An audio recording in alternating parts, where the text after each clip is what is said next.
Yo, so I want to start this video off by saying both of these products are good products, and I vouch for both of them. They both bailed me out on certain situations to where, I can put my all in all of these products. So I rock with both of these. Like it's a Line 6 Helix LT and Mooer GE 300. So this is kind of like just a test, kind of more so an IR test. And for me, they both, once you throw the same IRs in both, they both can kind of sound the same, if not sound identical, because it's the same IR. But I guess sometimes you could just use your ear. Maybe you may think one sound better than the other. Hopefully, this is the video to kind of kill all the buzz about that. So, I created some IRs, some personal IRs. Starting off with some IRs that sound very distinctive, so you can kind of hear the difference. And I'm starting off with this Bugera IR on both. So, let's get into it. And I'm gonna start with the Mooer first, then switch cables and go to the Line 6. All right.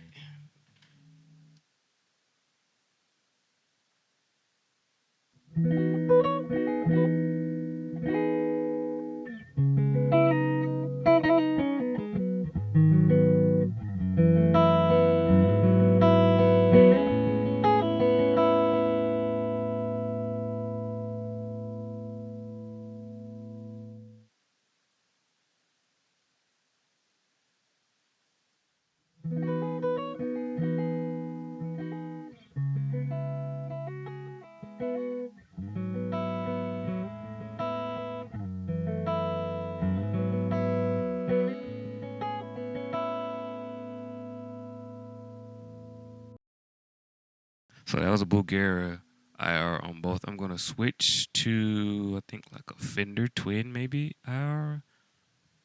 Alright. Just so you can kinda see the difference.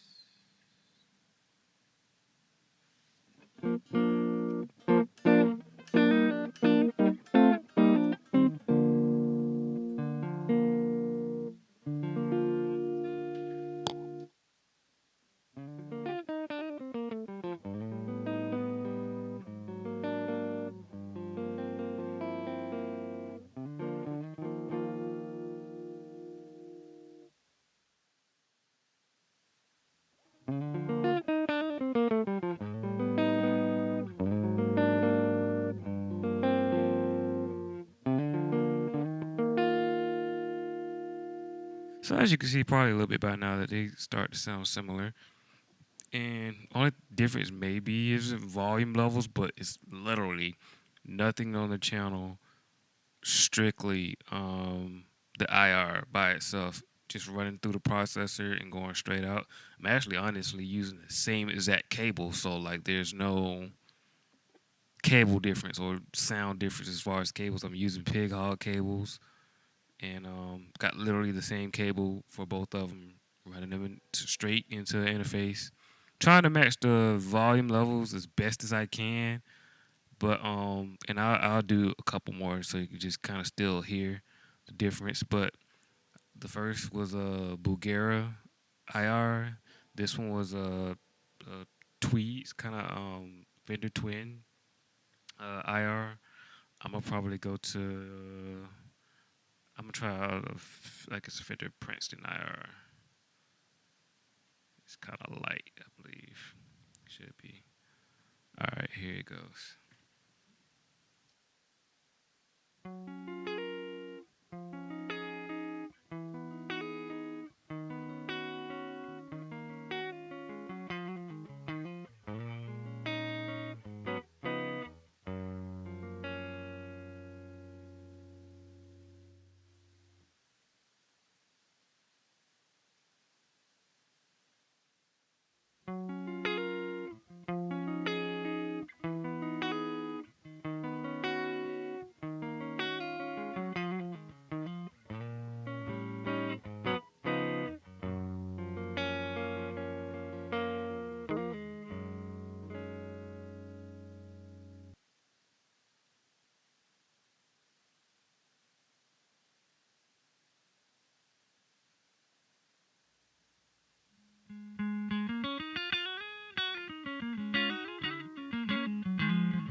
switched that to a Roland IR. So, of course, probably by now you can kind of see that really there's no huge difference. Like I said, the only difference may be volume levels, and I try to match them as best as I can.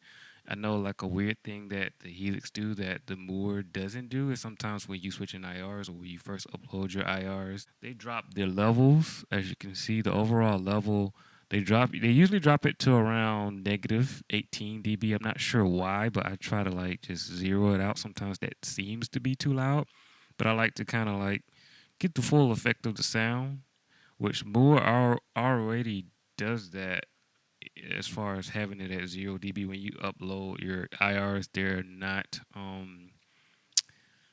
at like any negative point volume level wise. But the only reason why I guess you can see this low cut. I actually did a similar cut on both low and high cut on both 80 hertz and about 6.6. Same thing on here, a low and high cut, just to show you that they're kind of set the same on both. And like I guess there's a different parameter, I guess called the early reflection, that's on Mooer, that's on the IR. I know sometimes there are certain amps that have it on the Helix, but on their IR selection, I don't currently see that. So and that kind of gives you a little bit more to kind of dabble with, but for the most part, try to kind of run them both flat, and so you can kind of hear what they both do for each product, and they kind of do the same. It just boils down. This one has different amps, maybe more amp selection and more storage, but I mean the Mooer probably has just enough storage as what you need, like or probably what you would use for any gig, like probably I think 100 spaces, if that, maybe less than that, maybe 50, but if that, you're probably not gonna be using over 50 sounds, something like that. So, but yeah, that's it. That's pretty much it. So hopefully this video was helpful. Hopefully you kind of get to see what I use, and I mainly ride these IRs and match them up with different amps, different pedals on both. I like the drives better on Mooer, just stock. Of course, both kind of have like some not fuzzly, but some fuzzy sounds that kind of gain out or clip gain out. But for the most part, I feel like I can get better drive tones from this one matched up with different IRs, and I can get good drive tones from both. But I feel like I have more with the Mooer, but it's a preference thing. So check it out. Hopefully this video was helpful.